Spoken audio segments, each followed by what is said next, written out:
بسم اللہ الرحمن الرحیم۔ السلام علیکم ناظرین۔ بادشاہ خوش نہیں تھا، وہ خوش رہنا چاہتا تھا اور خوشی کی تلاش میں مارا مارا پھرتا تھا۔ اس نے خوشی کے ماہرین کی مدد بھی لی اور سیانوں، دانشوروں اور سمجھداروں کی پوٹلیوں میں بھی جھانکا، مگر خوشی کا فارمولہ ہاتھ نہ آیا۔ وہ ایک پہاڑ پر چلا گیا۔ پہاڑ پر ایک درویش رہتا تھا۔ درویش کے دو مشاغل تھے: صبح صادق کے وقت مشرق کی طرف منہ کر کے بیٹھ جانا اور سورج کو آہستہ آہستہ افق سے ابھرتے ہوئے دیکھنا، اور اس کے بعد جنگل میں نکل جانا، سارا دن جنگل میں گزار دینا۔ بھوک لگتی تھی تو وہ درختوں سے پھل توڑ کر کھا لیتا تھا، پیاس محسوس ہوتی تو وہ ندیوں، جھرنوں اور آبشاروں کا پانی پی لیتا۔ درویش کے پاس رہنے کے لیے ایک کٹیا تھی۔ وہ رات کٹیا میں آ جاتا تھا۔ سردیوں کے 2 کمبل تھے، گرمیوں کے لیے کھلا آسمان اور ٹھنڈی زمین تھی، اور کپڑے لتے کی ضرورت زائرین پوری کر دیتے تھے۔ درویش کے پاس اس کے علاوہ کچھ نہیں تھا، لیکن وہ اس کے باوجود خوش تھا۔ بادشاہ اس کی خوشی کی وجہ دریافت کرنے کے لیے درویش کے پاس پہنچ گیا۔ درویش نے سنا، کہکا لگایا، لکڑی کی کھڑاویں پہنی اور بادشاہ سے کہا: بادشاہ سلامت، میں اس کا جواب آپ کے دربار میں جا کر دوں گا۔ بادشاہ نے درویش کو گھوڑے پر بٹھایا اور دارالخلافہ آ گیا۔ درویش نے درخواست کی: آپ اب کسی ضرورت مند کو بلائیے۔ بادشاہ نے عرضیوں کو ٹرے سے ایک خط نکالا، وہ خط وزیر کے حوالے کیا اور ضرورت مند کو طلب کرنے کا حکم دے دیا۔ ضرورت مند کو دربار میں حاضر کر دیا گیا۔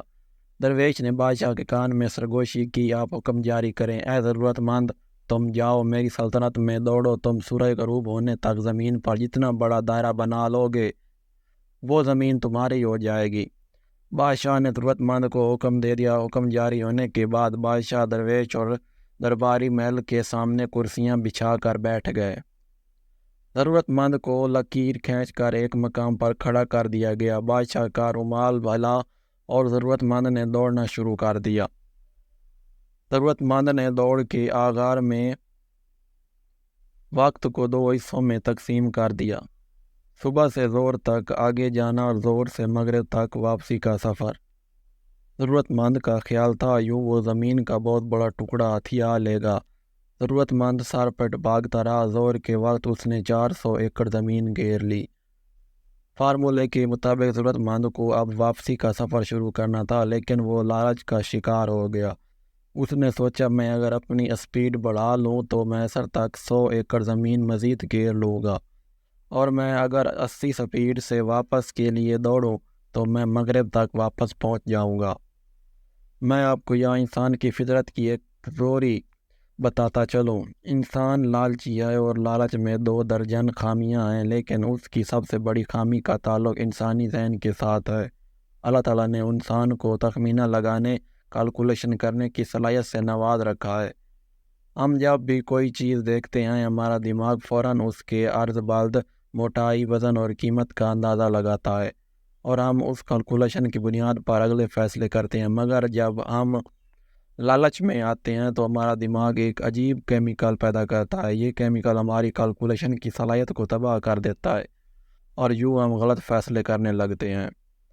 آپ فراڈیوں کے یا تو عمر بھر کی کمائی لٹانے والوں لوگوں کی کہانیاں سنیں۔ آپ کہانی سننے کے بعد کہیں گے، تم پڑھے لکھے سمجھدار انسان ہو، تم یہ اندازہ نہیں لگا سکے، لوہا کبھی سونا نہیں بن سکتا، یا جو شخص ٹیکسی پر تمہارے پاس آیا تھا وہ تمہیں 5 کروڑ کی زمین 2.5 کروڑ میں کیسے دے سکتا ہے، یا جو دکان مارکیٹ میں کروڑوں روپے کی ہے وہ 10 لاکھ روپے میں کیسے مل سکتی ہے، اور مٹھائی سے شوگر کا علاج کیسے ہو سکتا ہے، اور اتنی خوبصورت لڑکی امریکہ سے پاکستان آ کر تم جیسے میٹرک فیل لڑکے سے کیوں شادی کرے گی، وغیرہ وغیرہ۔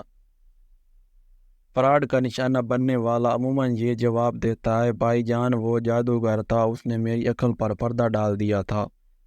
فراڈیا جادوگر نہیں تھا، جادوگر لالچ تھا، اور لالچ سے پیدا ہونے والا وہ کیمیکل تھا جو انسان کی عقل سلب کر لیتا ہے، اور یوں اچھا بھلا سمجھدار شخص ماموں بن جاتا ہے۔ میں واپس زمین گھیرنے والے شخص کی طرف آتا ہوں۔ لالچ نے اس کی عقل بھی سلب کر لی، اس کی کیلکولیشن بھی غلط ہو گئی۔ وہ مزید زمین کے لالچ میں عصر تک بھاگتا رہا۔ سورج نے جب تیزی سے واپسی کا سفر شروع کیا تو اس شخص کو اپنی غلطی کا احساس ہوا۔ وہ پلٹا اور واپسی کے لیے دوڑ لگا دی، لیکن دیر ہو چکی تھی۔ وہ اب مغرب سے قبل واپس نہیں پہنچ سکتا تھا۔ اس کے پاس اس وقت دو آپشن تھے، وہ اپنی ہار مان لیتا، دوڑنا بند کر دیتا اور چپ چاپ گھر واپس چلا جاتا، یا پھر جیتنے کے لیے سر توڑ کوشش کرتا۔ وہ دوسرے آپشن پر چلا گیا۔ میں آپ کو یہاں انسان کی ایک اور خامی بھی بتاتا چلوں۔ کامیابی میں سر توڑ محنت ہمیشہ تیسرے نمبر پر آتی ہے۔ پہلا نمبر پلاننگ اور دوسرا نمبر صلاحیت کو حاصل ہوتا ہے۔ آپ کی منصوبہ بندی غلط ہے۔ آپ پہاڑ پر کھجور لگانا چاہتے ہیں یا صحرا میں چاول اگانا چاہتے ہیں تو خواہ کتنی محنت کر لیں، آپ کی کامیابی کے امکانات بہت کم ہوں گے۔ دوسرا، آپ میں اگر صلاحیت نہیں، آپ نے اگر باقاعدہ ٹریننگ حاصل نہیں کی، آپ نے اگر ٹاسک کے لیے تیاری نہیں کی، تو بھی آپ خواہ کتنی ہی ساتھ اور محنت کر لیں، آپ کامیاب نہیں ہو سکیں گے۔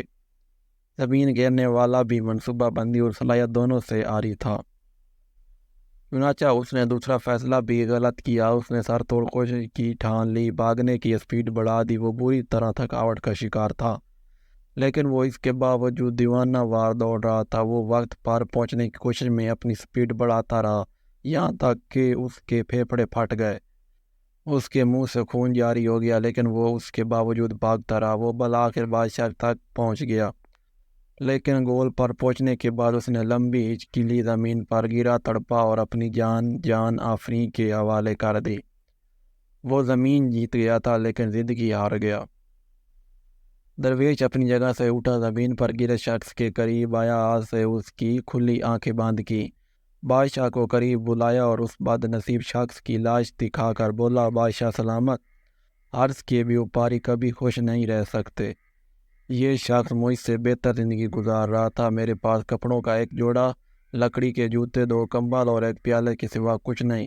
میں شہر سے کوسوں دور پہاڑ پر رہتا ہوں، پھل کھاتا ہوں اور ندیوں کا پانی پیتا ہوں، لیکن خوش ہوں۔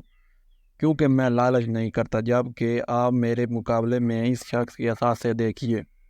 یہ شخص مجھ سے 1000 درجے بہتر ہوگا۔ اس کے پاس مکان بھی ہوگا، بیوی بچے بھی، کپڑے بھی، سواری بھی، دال اناج بھی اور زمین جائیداد بھی، لیکن یہ اس کے باوجود زمین پر گر کر مر گیا۔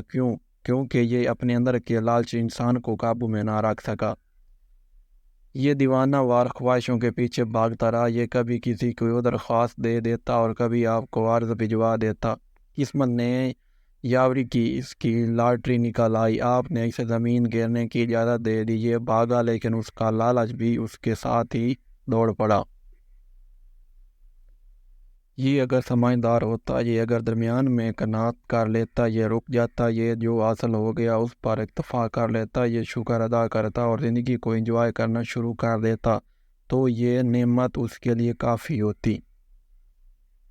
لیکن یہ لالچ کے گھوڑے سے نہ اترا، یہ بھاگتا رہا، یہاں تک کہ لالچ نے اس کی جان لے لی۔ درویش نے لمبی سانس لی اور بولا، بادشاہ سلامت، ہرس اور خوشی دونوں سوتنے ہیں، یہ اکٹھی نہیں رہ سکتی۔ آپ خوش رہنا چاہتے ہیں تو آپ کو لالچ کو طلاق دینا ہوگی۔ خوشی خود بخود آپ کے گھر میں بس جائے گی، لیکن اگر آپ لالچ کے گھوڑے پر بیٹھ کر خوشی کی تلاش میں سرپٹ بھاگتے رہے تو آپ کا انجام بھی اس شخص جیسا ہوگا، آپ بھی عبرت کا رزق بن جائیں گے۔ بادشاہ کی آنکھوں میں آنسو آ گئے، اس نے گلوگیر لہجے میں عرض کیا، جناب بادشاہ، ہرس کی دلدل ہوتی ہے، آپ بادشاہ ہوتے ہوئے خود کو لالچ سے کیسے بچا سکتے ہیں؟ درویش نے کہکا لگایا اور فرمایا، اختیار میں اضافہ بادشاہوں کی عرض ہوتی ہے، اور جو بادشاہ زیادہ سے زیادہ اختیارات حاصل کرنے کی کوشش کرتا ہے، اس میں اور زمین پر پڑے اس شخص میں کوئی فرق نہیں ہوتا۔ آپ اختیارات سمیٹنے کے بجائے اختیارات بانٹنا شروع کر دیں، آپ کو خوشی مل جائے گی۔ بالکل ایسا ہی ہے، ماشاءاللہ۔